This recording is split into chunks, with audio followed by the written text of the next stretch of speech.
छुपी हैं शक्तियां? दोस्तों, हमने कई बार सुना है, देखा भी है, लोगों को अक्सर जिज्ञासा रहती है यह जानने की कि शक्तियां कहाँ छुपी हैं। आखिर शक्तियां होती क्या है? शक्तियां वो होती है जो इस दुनिया को चलाती है। जी हाँ, इसी को जानने के लिए और गहराई में ये कहानी हम आपको सुनाते हैं। एक बार की बात है, एक बार देवताओं में चर्चा हो रही थी और चर्चा का विषय था कि मनुष्य की हर मनोकामनाओं को पूरा करने वाली गुप्त चमत्कारी शक्तियों को कहाँ छुपाया जाए। सभी देवताओं में इस बात पर बहुत ही वाद विवाद हुआ। एक देवता ने अपना मत रखा और कहा, इसे हम जंगल की गुफा में छुपा देते हैं। दूसरे देवता ने उन्हें टोकते हुए कहा, नहीं नहीं, हम इसे पर्वत की चोटी पर छुपा देंगे। उस देवता की बात ठीक पूरी भी नहीं हुई थी कि कई लोग कहने लगे, ना तो हम इसे कहीं गुफा में छुपाएंगे और ना ही इसे पर्वत की चोटी पर, हम इसे समुद्र की गहराइयों में छिपा देते हैं। यही स्थान इसके लिए सबसे उपयुक्त रहेगा। सबकी राय खत्म हो जाने के बाद एक बुद्धिमान देवता ने कहा, क्यों ना हम मानव की चमत्कारियों शक्तियों को मानव मन की गहराई में छिपा दें। क्योंकि बचपन से ही उसका मन इधर उधर दौड़ता रहता है, मनुष्य कभी कल्पना भी नहीं कर सकेगा कि ऐसी अद्भुत और विलक्षण शक्तियां उसके ही भीतर छुपी हो सकती हैं और वह इन्हें ब्रह्म जगत में खोजता रहेगा।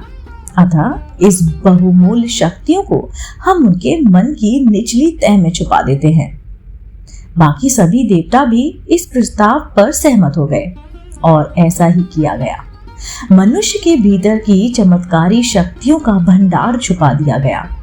इसलिए कहा जाता है, मानव मवन में अद्भुत शक्तियां निहित है।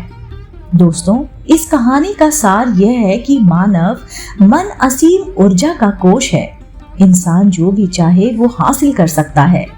मनुष्य के लिए कुछ भी असाध्य नहीं है, लेकिन बड़े दुख की बात है, उसे स्वयं पर ही विश्वास नहीं होता कि उसके भीतर इतनी शक्तियां विद्यमान हैं। अपने अंदर की शक्तियों को पहचानिए, उन्हें पर्वत, गुफा या फिर समुद्र में मत ढूंढिए, बल्कि अपने अंदर खोजिए और अपनी शक्तियों को निखारिए। हथेलियों से अपनी आंखों को ढककर अंधकार होने का शिकायत मत कीजिए। आंखें खोलिए, अपने भीतर झांकिए और अपनी अपार शक्तियों का प्रयोग कर अपना हर एक सपना पूरा कर डालिए।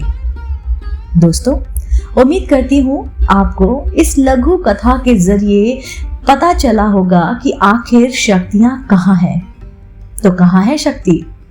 पर्वत पर, जंगल पर, या फिर समुद्र में, या आपके अंदर खुद। दोस्तों, उम्मीद करती हूँ आपको ये आज की कहानी जरूर पसंद आई होगी।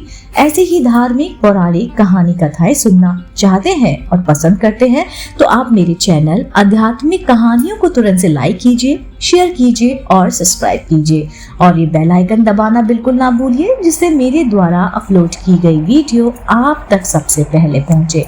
आप देख रहे थे आपका अपना पसंदीदा YouTube चैनल आध्यात्मिक कहानियां।